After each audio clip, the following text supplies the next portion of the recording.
दोस्तों, हजारों साल पहले जब पृथ्वी का एक बड़ा हिस्सा बर्फ के चक्र से जोड़ा गया था, तब नियंडरथल मानव की जाति सबसे साहसी प्रतिनिधि के रूप में उभरी। वे महज आदि मानव नहीं थे, बल्कि वे प्रकृति की उत्पत्ति के लिए एक अद्वितीय जीव बने थे। उनका शरीर छोटा लेकिन बेहद गठिला और शक्तिशाली था, जो उन्हें बर्फीले तूफानों और जंगली जानवरों से बचाने की ताकत देता था। कल्पना कीजिए उस मंजर की जब वे अपने हाथों से बने परमाणु पत्थर और लकड़ी के भारी भालों के साथ विशालकाय जानवर का पीछा करते थे।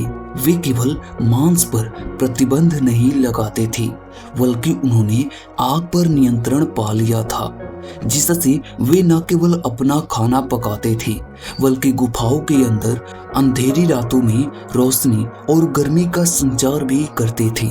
उनकी बुद्धिमत्ता उनके उपकरणों में झलकती थी। हर पत्थर का टुकड़ा उनकी मेहनत और जीवन रक्षा की तकनीकी का एक छोटा मगर महत्वपूर्ण हिस्सा था। लेकिन नियंडरथल सिर्फ शिकारी नहीं थे, उनके अंदर एक कोमल और सावली दुनिया भी बसता था।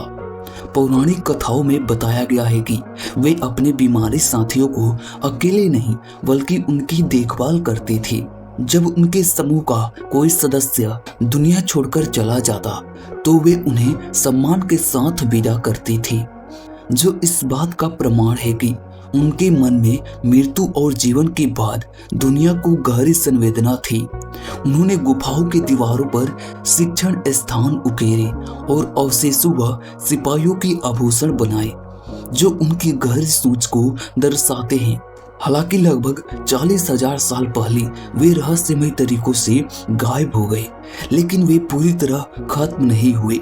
आज भी आधुनिक तकनीक के डीएनए में उनके अंश जीवित हैं, जो हमें याद दिलाते हैं कि वे हमारे इतिहास का एक अध्याय है।